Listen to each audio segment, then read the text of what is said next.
బహుమతిగా ఇస్తున్నారు. ఈ సందర్భంగా చప్పట్లతో అభినందనలు.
పరిస్థితి ప్రభావం వలన మనము కూడా జనసేవ శ్రవంతిలో కలవాలి, అందరం కూడా బాగా చదువుకోవాలి, గొప్పవారు కావాలి అని చెప్పి ప్రభుత్వాలు కూడా ఎన్నో జాగ్రత్తలు తీసుకోవడం జరుగుతుంది. అంతే రిజర్వేషన్స్ కూడా మనము ఏర్పాటు చేస్తున్నాం. మొదటిగా మనకు ఉండే ఉద్యోగాల్లో ఈ రిజర్వేషన్స్ కనుక మనం వినియోగించుకున్నట్లయితే ఖచ్చితంగా చదువు గుర్తింపు ఉంటుంది, అలాగే గొప్పవారు రావడానికి కూడా అవకాశం ఉంటుంది. అయితే మొట్టమొదటిసారిగా ఈ ఆదివాసీని మరి మన అంతర్జాతీయ దినోత్సవంగా కూడా అంటే 1982లోనే అంతర్జాతీయ దినోత్సవంగా కూడా నిర్ణయించడం, అంతేకాకుండా మన భారతదేశంలో 1994 నుంచి 1996 గొప్ప విషయంగా నేను భావిస్తున్నాను. మన ప్రభుత్వం ఇప్పుడు మన రాష్ట్రంలో అయితే అనేక రకాల మనకు పథకాలు కూడా ఇవ్వడం జరుగుతుంది. ముఖ్యంగా కళ్యాణం అంటే వివాహం చేసుకునే వాడికి, అలాగే కులాంతర వివాహం చేసుకునే వాడికి ప్రోత్సాహకాలు ఉన్నాయి. అంతేకాకుండా ఏదైనా వ్యాపారం చేసుకోవాలనుకుంటే దానికి ప్రోత్సాహకాలు ఉన్నాయి. అంతేకాకుండా ఎన్టీఆర్ పదోన్నతి అంటే మనకు బాగా ఉండదు. అక్కడ మేము వెళ్ళినట్టయితే చాలా వరకు అందరూ ఖాళీగా ఉంటుంది. సంచార జాతర ఒక 4 రోజులు ఇంట్లో ఉంటారు, 4 రోజులు బయట తిరుగుతూ ఉంటారు. ఏదైనా పథకాలు రాయాలన్నా ఏదైనా చెయ్యాలన్నా కూడా చాలా ఇబ్బంది. వాటికి ఆధార్ కార్డు ఉండము, రేషన్ కార్డు ఉండము. కానీ ఏదైనా వచ్చేటప్పుడు మాకు రాలేదు, ప్రజలకు రావడం జరుగుతుంది.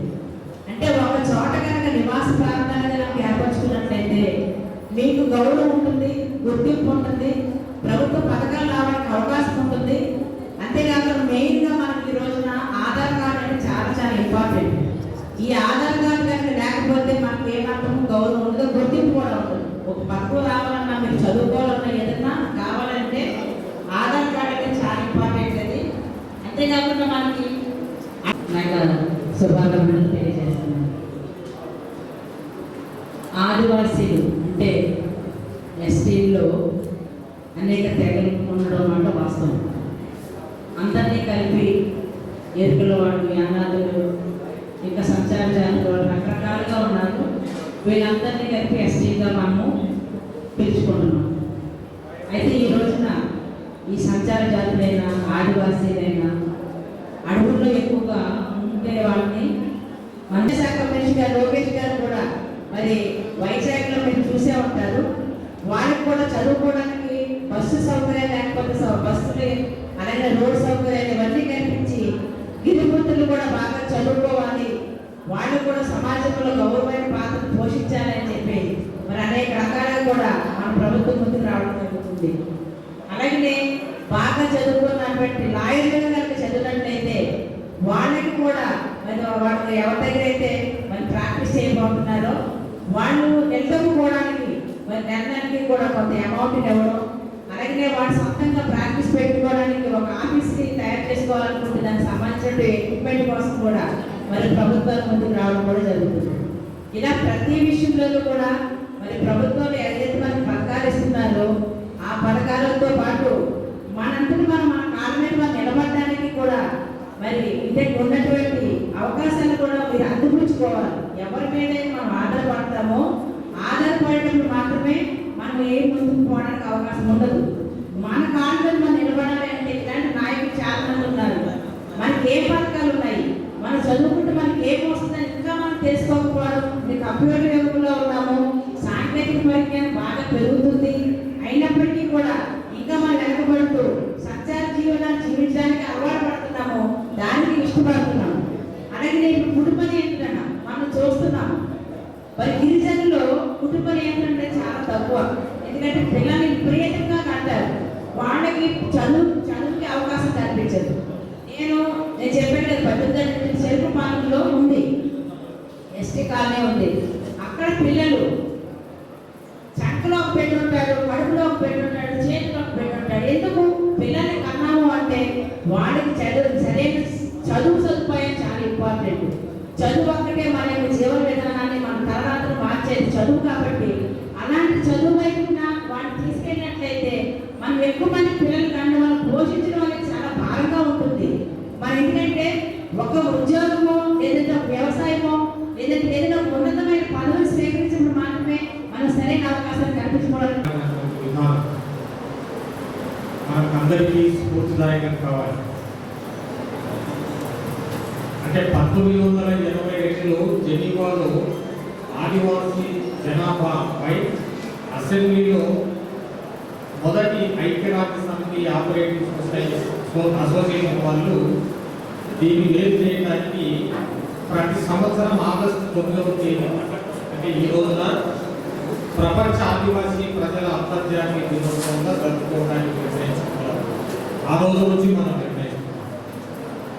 అంతేకాకుండా 2019 సంవత్సరాన్ని ఆదివాసీ భాషల అంతర్జాతీయ సంవత్సరంగా ప్రకటించారు. మరి ఈ ఆదివాసుల యొక్క అభివృద్ధి కొరకు, వాళ్ళ ఆరోగ్యాన్ని మెరుగుపరిచే దానికోసం, వాళ్ళ యొక్క అన్ని రంగాల్లో అభివృద్ధి కోసం ప్రభుత్వం కూడా చాలా కష్టపడుతుంది, అనేక నిధులు కేటాయిస్తుంది. ఆ నిధులను వినియోగించుకొని మన కమ్యూనిటీ ప్రజలు అభివృద్ధిలోకి రావాలని నేను కోరుకుంటున్నాను. ఇందాక మన సోదరుడు అన్నారు, ఈ కార్యక్రమానికి కలెక్టర్ గారు వచ్చి ఏమైనా అనౌన్స్ చేస్తారని. కలెక్టర్ గారికి మన యొక్క వర్గాల ప్రజలపైన మంచి ప్రేమ ఆప్యాయతలు ఉన్నాయి. మిమ్మల్ని అభివృద్ధి పథంలోకి నడిపించాలనేటువంటి తపన కూడా ఉంది. అందుకనే దూర ప్రాంతాల నుండి, అంటే మన ఒంగోలు జిల్లా పశ్చిమ ప్రాంతంలో ఎక్కువ మంది ఈ ఆదివాసులు ఉంటున్నారు. అంటే వాళ్ళు సెన్సస్ కానీ, లంబాడీస్ కానీ, యానాదులు కానీ, ఇతరత్ర వాళ్ళు కానీ అంత దూర ప్రాంతాల నుండి ప్రతి సోమవారం పబ్లిక్ గ్రీవెన్స్ కోసం వస్తూ ఉంటారు. ఎగ్జాంపుల్ నీరజాముల మేక ఇప్పుడే మాతో డిస్కస్ చేశారు. అక్కడ కొన్ని సంవత్సరాల క్రితం ఆదివాసులకు డీకే పట్టాలు ఇవ్వడం కూడా జరిగింది. ఆ పొలాలను సాగు చేసుకుంటూ జీవనం చేసుకుంటారు. కానీ అటవీ శాఖ వాళ్ళు అభ్యంతరం తెలపడంతో, అంటే వాళ్ళ భూమి అటవీ శాఖకు సంబంధించింది, రెవెన్యూ కాదు అని ఒక వివాదం.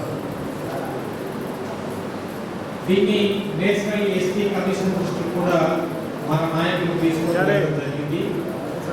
దాని మీద మేము సర్వే చేయించడం జరిగింది. డీటెయిల్గా రిపోర్టు ప్రభుత్వానికి కూడా నివేదించాం. ఆ ప్రభుత్వం క్షుణ్ణంగా పరిశీలించిన తర్వాత దానిపైన ఒక నిర్ణయం వస్తుంది. దాని మీద వస్తున్నటువంటి నాయకులు వీళ్ళందరూ ఇంకా మేము ఎన్ని సంవత్సరాలు దీనికోసం వేచి ఉండాలి అని అసహనం వ్యక్తం చేసినప్పటికీ కూడా ఎంతో ఓపికతో మన కలెక్టర్